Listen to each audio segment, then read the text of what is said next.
Standard 4.2 asks you to describe the United States' and citizen participation in international organizations. So let's get started.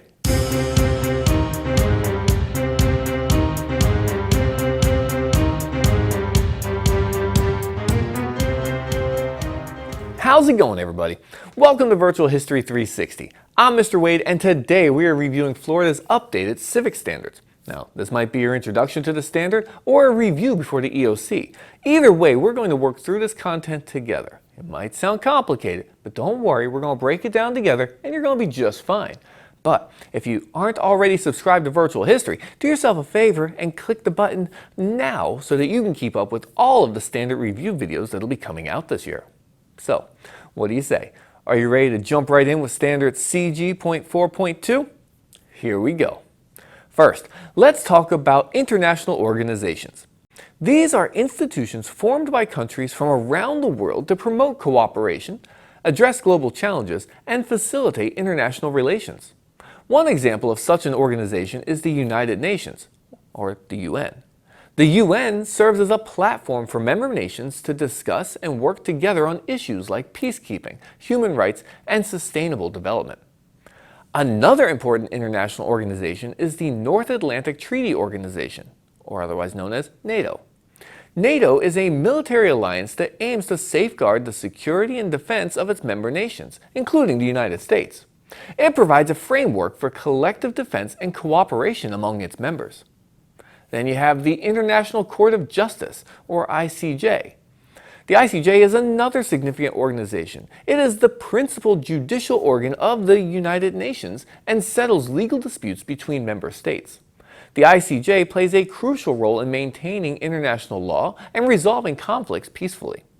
Lastly, we have the World Trade Organization, or WTO, which facilitates global trade and helps member countries negotiate and resolve trade-related issues.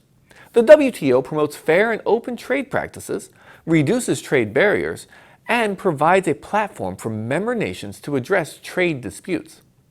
Now, let's discuss the advantages of U.S. membership in international organizations. One advantage is that it allows the United States to have a voice in global decision-making. By participating in these organizations, the U.S. can shape international norms, policies, and regulations that align with its interests and values. Membership also provides opportunities for diplomatic dialogue and collaboration with other countries, promoting peace and stability. Furthermore, international organizations offer platforms for countries to address global challenges collectively. Issues like climate change, terrorism, and public health require cooperation among nations to find effective solutions. By being part of international organizations, the United States can contribute to global efforts and leverage the collective wisdom and resources of member countries. However, there are also some disadvantages to consider. Critics argue that membership in international organizations may limit a country's sovereignty and autonomy in decision-making. Some believe that decisions made in these organizations may not always align with the specific interests of the United States.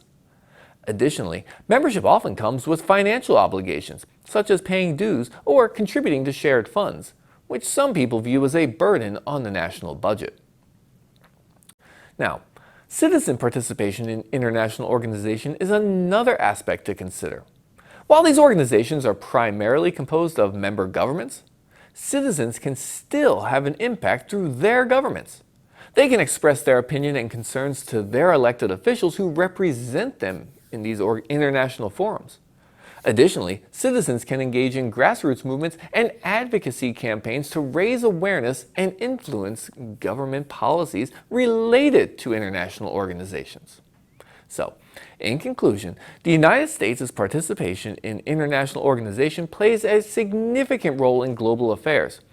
Through these organizations like the UN, NATO, ICJ, and WTO, the U.S. can engage in diplomatic efforts, contribute to global decision-making, and address shared challenges. While there are advantages to membership, it's essential to consider potential limitations on sovereignty and financial obligations involved.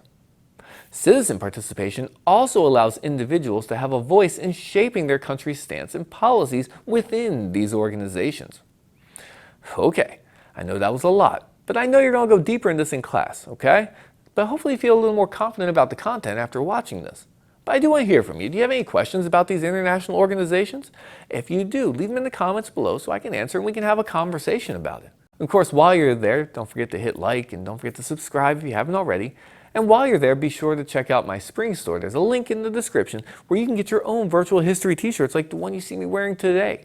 Be sure to use code STUDENT so you can get 10% off your entire order. Okay?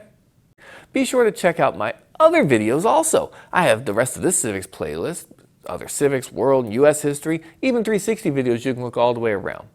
Do yourselves a favor, check them out because I know you're going to like them. So, we're Virtual History 360. I'll see you next time.